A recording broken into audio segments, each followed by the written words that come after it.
To kick off this year's summer series of other people's sermons, Nancy Tolan will read The Paradoxical Commandments, Love Them Anyway, by the Reverend Robin Landerman Zucker. Nancy.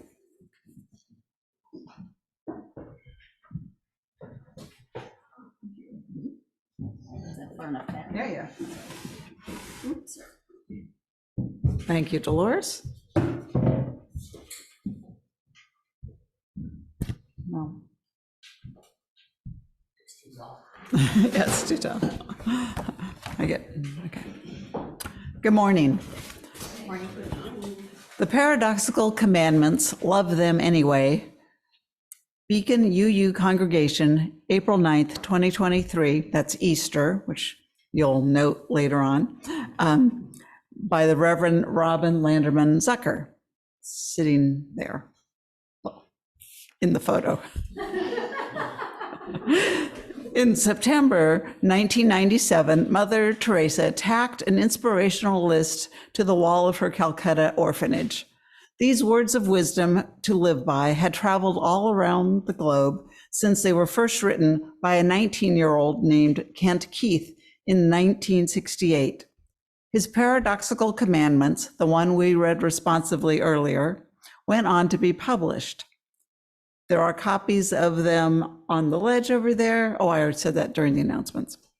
But some people may have missed that, so there's some copies on there if you need one or would like one. Tens of thousands of copies of Keith's simple 149-word litany have circulated. They've turned up at Rotary Club meetings, been used by social workers, military commanders, coaches, preachers, and prominent CEOs, among others. They've been tacked to bulletin boards, tucked into Bibles and journals, and yellowed on countless refrigerators. They were utilized by the Cambodian free speech movement and on the website of an Iranian news network. But the discovery that changed Keith's life was when he learned that Mother Teresa of all people, had posted his Paradoxical Commandments in her orphanage. He wasn't sure whether to laugh or cry or shout.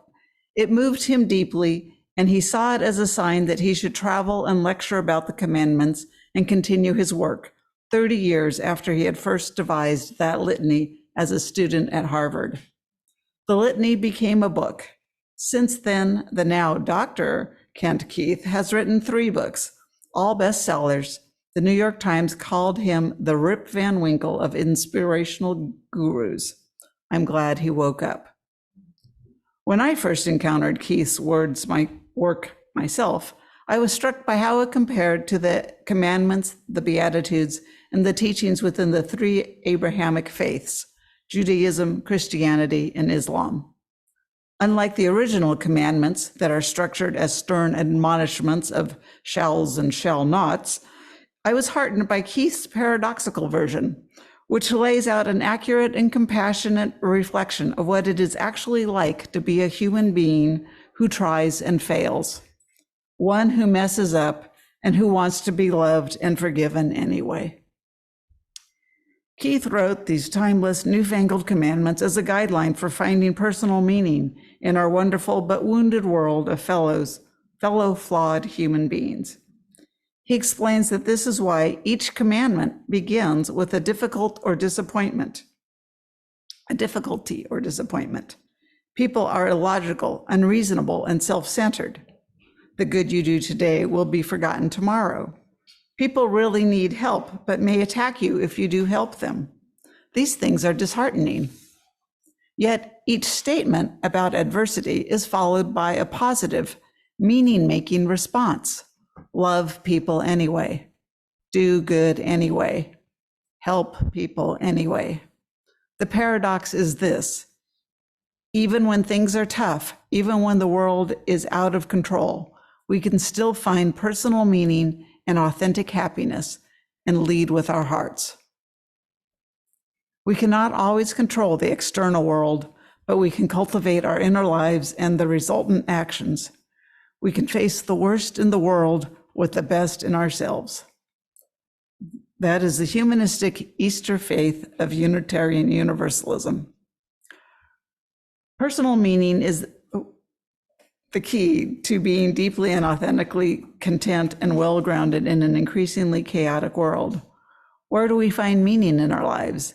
In the past, humans would routinely answer the question with these sources: family, giving and receiving love, important relationships, spirituality or religious community, doing their personal best, living their values, and a sense of accomplishment. Kent Keith decided to simplify the fundamental sources of meaning, and here they are, and I can't disagree. Love people, help people, forgive people, live ethically, and don't be too attached to material things. Naturally, as a Christian, Keith lifts up Jesus as an exemplar of these values and as an embodiment of agape, an unconditional sacred love. He reminds us, Jesus taught us to love our neighbor as ourselves, to be good Samaritans, to feed the hungry, to look after the sick, to fight injustice, to provide hospitality to the stranger. In the Sermon on the Mount, Jesus famously promoted this message. Blessed are the compassionate, for life will treat them at least as kindly as they have treated others. Blessed are those who are still open to surprise, to challenge, and to love, for their openness will bring them more blessings than they could ever have imagined. And when he hung on the cross, he modeled forgiveness. Father, forgive them. They know not what they do. Today is Easter, the holiest day in Christianity. And while we're also in the midst of central Jewish festival of Passover and the holy Muslim observance of Ramadan, so here we are. This is our own free and responsible search for Holy Week as you use. In all three of these Abrahamic religions, we find lots of things: Yahweh, Allah, Christ, apostles, skeptics, rules and people who break them, divine love, whirlwinds and punishments, forgiveness, second chances. In the Passover story, the Israelites are freed from slavery in Egypt, but while they are traveling to the Promised Land and Moses is up on Mount Sinai receiving the 10 Commandments, they dishonor Yahweh by crafting a golden calf, an idol, and dancing around it shamelessly in pagan abandonment. If we know this story, we know the rest. Moses smashes the first set of tablets. Yahweh offers a second chance and delivers a second set of tablets. But there is punishment too. 40 years of wandering in the wilderness until most of the apostates have died out and a new generation can cross the Jordan River with Joshua into the Promised Land. One could argue that Yahweh ultimately loved his people anyway, but with consequences, like an authoritative parent. That seems fair. Similar to Jewish law, in Islam, the justice of Allah, according to Quran, is that Allah does not and will not inflict undue punishment on any person. He will not ignore the good of any person. And if he wishes to forgive a sinner, he has full freedom to do that. His mercy is unlimited, and his love is infinite. God is love. This is a phrase oft repeated by Christians, but it is a reality Muslims share. Allah called himself Allah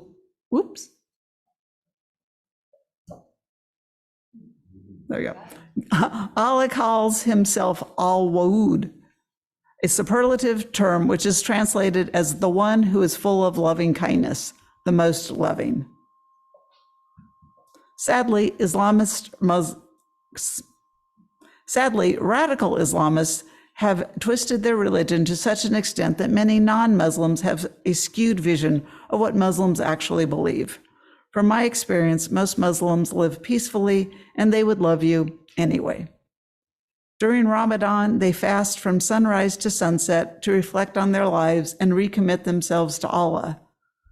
This holds a similarity to the objective of Lent for Christians and Yom Kippur for Jews. We are all related. Despite his own deeply held Christian faith, Keith sounds like a revered Unitarian founder, Francis David, who exhorted us that we do not need to think alike to love alike. Maybe Harvard, founded as a Unitarian college, rubbed off on him. Keith explains we don't have to have the same faith. We don't have to agree with one another. We don't even have to approve of one another. We just have to try to love one another anyway. We just have to care enough to see each other as equally vulnerable and flawed human beings anyway. We have to look beyond categories to see one another as people, because when we do, we want to make the world better for everyone. As I preached back in January about the revised Article 2 language for our UU principles, the opening preamble states that love is the enduring force that holds us together. This is not new. It is embedded in our history and evolution from two increasingly liberal Protestant denominations to the creedless, mostly humanist faith we share today. In his book, Theology Ablaze, celebrating the 50th anniversary of the UU merger, the Reverend Tom Owen Towle reminds us that only love at its core can teach people and transform our congregations into beloved communities. Only a resourceful love redeems civilization. A love that invites us all in, a love that never lets go of us, a love that won't let us off from growing a soul and building a just and merciful world. He lifts up the Abrahamic faiths as a source of understanding that healthy love is expansive, not exclusionary. We are not permitted to hoard or bask in love's gleam, but urged to spread it. The entire creation hankers for and banks upon the best of our human love. Reverend Tom preaches a truth worth restating and remembering as we go about our daily rounds. Unitarian Universalism, at its most authentic, never fixates on self-fulfillment. And I would add as an aside, it does not promote toxic individualism either. It ultimately pursues communal salvation in the here and now through sustenance of the beloved community, a large, welcoming, ever-expanding reality that dares us to open wide its heart, its benefits, and its enlightenment to the least, the lost, the last among us. From our theological perspective, Owen Towle continues, either everybody is saved or nobody is saved. There are no ulterior motives for caring for our neighbor, Reverend Tom tells us. Authentic love requires treading a fine line between surrender and submission. I believe Kent Keith would agree, as he stressed that his paradoxical commandments embody what he calls a no excuses policy. Sure, some people are illogical, unreasonable, and self-centered. So what, he asks us. That's no excuse for not trying to love them anyway. You don't want to limit your life by limiting your love. Do good anyway. Help anyway. That's your character. That's your spirit. That's where you find meaning. Of course, there are times when the right thing, the safe thing, is to disengage from people in your life who are toxic. There are times to not forgive pro forma school shooters, betrayers and abusers, or vile hate mongers. But when it is possible, we can strive to be paradoxical and compassionate. And if others don't applaud you, appreciate you? Keith repeats his mantra, so what? So what? You have to be who you have to be. You still have to do what you have to do, because the other path is bitterness and a cold heart. And you don't want to give up, not when the world needs you. Live your faith and your values, and that's where you will find true meaning and purpose. It's not easy to love people and harder to forgive, especially in a society beset with doxing and counseling and condemning, and the toxic spill of social media. But we need one another so most of us try anyway. We may have lost sight of this enterprise as one that gives our lives purpose and meaning. During this Holy Week, replete with beliefs and doctrines, may we remember and be supported by our own postmodern, free-thinking version of religion, which is ultimately about values and beliefs, not creeds, but covenants. In short, keeping life's central vow, loving and being loved. The famed progressive minister Howard Thurman used to say, "My heart must be a swinging door that opens in and opens out." May the doors of our hearts swing open and out and wide. May we hold on to the difficult, as Reverend Howell so astutely preaches. Just when we think our task is done, love insists on yet one more appropriate demand. Sounds like Dolores or the board. Sorry, that's on the side. And really, yeah, this church. Just when we'd rather stay on the periphery of our congregation's life, love calls us into renewed commitment and service. Just when you're lured to coast in an intimate relationship, love reminds us that truthful, trusting connection is required. Which will it be for you right now in your own spiritual and personal development? Condemnation, or redemption? Squished together, you get condemnation. Love or fear? If you choose love, it will swing open the door. It will swing open the door where you can be resurrected with your best self in your highest calling. Someone paradoxical who can love and who can be disappointed, who can be vulnerable and strong, who can redeem and who can disengage too. Friends, carry on together through this modern wilderness. Face the despair, reinvigorate your sense of purpose, and do good anyway. Build bridges anyway. Help people anyway. Give the world the best you have anyway. Forgive whenever you can and love them anyway. Blessed be, blessed we, and amen.